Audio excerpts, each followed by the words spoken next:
don't get to go out to dinner ever. And so it really fits into your schedule a lot better than when it's fun and you're spending time all together. Other questions?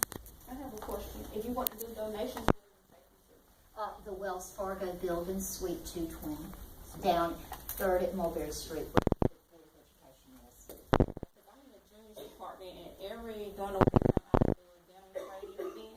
If you bring in some of your old jeans, I give you a discount off your new jeans, and I never just take them to Goodwill or something, so I can start bringing them down there. Oh, good, good. And we don't sell our stuff. We give it to children that need it. And I prefer it get donated and sold anyway, especially because they're used jeans. And they also do it in the missions department for the plus size girls. I could just let them know to start giving it to me, and I could bring them to you. Thank you so much. And what the suite? 220. Okay. When you get off the elevator, walk straight ahead and we're on the right.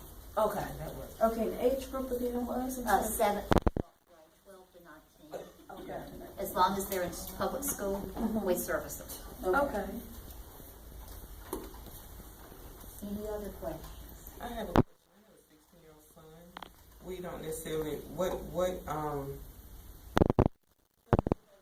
goes to Hutchins Christian. I was just there yesterday, one day last week. You give him a quick, he doesn't need like maybe the financial things, but he needs. A nail role model. Okay. Yes, ma'am. And if you're not working on Thursday night, bring him to the program and see what we do 5 o'clock at Miller. Thank you. You are very welcome.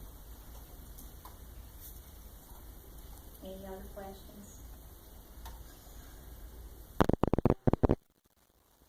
I'm guessing the application and stuff goes over like qualifications or whatever as far as like people, background And checks. we do background Yeah. checks. And folks, I'm going to tell you straight out, if you've done anything other than had a speeding ticket, running a red light or a traffic light, I'm not matching you. Somebody can say, I got a DUI in college and I hadn't had a drink since. You get one of my children in your car and you drive drunk, it's over for me. I would never, ever get over it. So we just have to be very, very meticulous about background checks. Do you have people volunteer through the program that have misdemeanor charges? Yes, but they can't be matched, but they can volunteer. Okay. Like you can come and wrap Christmas presents. We've had people that have been to prison that have been some of the most awesome speakers we've ever had. But it was in a group situation. It couldn't be one-on-one. Our liability insurance tells us exactly what we can do. Right. Would y'all be interested in my employment, putting y'all on our community service sheet? Oh, we'd be delighted. Okay. And sometimes people come and grill, or people come and speak, or people come and wrap Christmas presents. You know, they can't necessarily be matched, but we don't turn any volunteers away.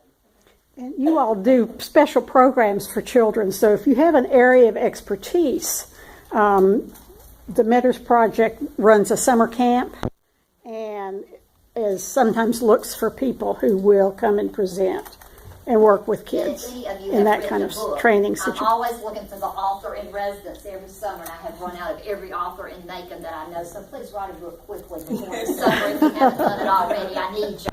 Yes, darling. Is the mentoring hours, is it a minimum of 4? Can it A be minimum more? of 4 and way more. Okay. And So I way need to more. get a tag. This is going to be so much fun. Yes. I ask you, okay, if there's like a small youth organization that offer like developmental type of service or workshop, how do they go about contracting with y'all? Like for what kind of workshops? Maybe personal, professional development, like breakfast success, things like that. We have an etiquette and life skills course, and we teach it to our youth in the summer, and it's called Leadership Academy. And last summer, we took a building on 3rd Street that had been full of junk for 6 years since somebody had rented it for a haunted house.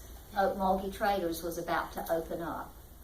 And I took the children to see this, and I said, what a tragedy is this? We cleaned up that building. That was about some of the grungiest work I had ever done. We couldn't breathe. We had masks on. It was so awful. And if you could hear the young man that headed this up go and make a report about cleaning up the storefront downtown, I was like, and the Dr. Seuss book, my heart grew 10 sizes just hearing him talk about this, because the girls were like, we are not going to do this. We can't breathe. I said, you're going to eat your lunch and you're going to go back in here and you're going to finish this, because we said we would. He is absolutely amazing. He's one of my heroes. So we have a lot of skills and etiquette piece. Okay. And But how would somebody go about contracting with y'all with like this educational services? I'm still trying to figure out how to. like for pay?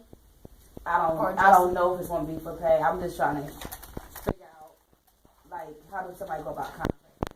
We don't do contractors. We just do volunteers. Okay. We just do. Our staff does the programs that we need. Okay. Now, for 10 days in the summer, we do have certified teachers because we have to have that for our summer program to help children get on track. But other than that, we just use volunteers or we teach it ourselves. Okay, so y'all don't do contracting, y'all do volunteers only. Gotcha. I said y'all started in 2000. So do you have like a success story of a child that's over 19 We that y'all helped? started in 1990 It was 1990. out of the Education Committee at the Chamber of Commerce. Okay, but community service was added in 2000. In 2000. Okay. We have lots of success stories. You want to hear one? I just want to know one of a child that's over 19 that just came back and was just like, you made a big difference or something changed because of y'all. My first protege that I had for 8 years now is working at the Georgia Department of Revenue, and she came and spoke to our banquet 2 years ago. She has her master's degree. She's working on taking her CPA. We have a young man that has a clothing line. He attended Rutland. We have a young man that's CFO at his church. I went into a breakfast meeting at Cracker Barrel on Riverside, and this beautiful young lady ran over me last Thursday morning. She's a corrections officer, and she's a hostess at Cracker Barrel. And she said, I've been thinking I should call you and come back and talk to the girls. And I said, why haven't you? And I said, I don't even like eating breakfast. I'd rather have chocolate. And there I was, running into her at the Cracker Barrel, and she's going to come talk to the girls. What a gift that is. And my daughter, that's another story for another night. I'll bring her, Cara, the next time you ask me that. Good. She was in high school and was homeless. And she's probably one of the best success stories. And she told me at the Loaves and Fishes party where she was volunteering, she and her friend, we were all volunteering, we were working hard. Mama, do you remember that first Christmas that I ever had? And I said, yes, it was 2000. She says, do you remember that I got a comforter set and a pair of Nikes and a TV for my room? She had that whole Christmas cataloged on her hard drive in her brain. What a gift. So I'm afraid she's told Harpo, and he's expecting that Norman Rockwell Christmas this year too, since he's never had a Christmas. So I got to get my hard drive going and remember how many gifts she had, because you can bet she's told him, well, I had 27 presents and a stocking. Any other questions? Y'all are just wonderful. I would stay all night. And you may. Kyra, anything I haven't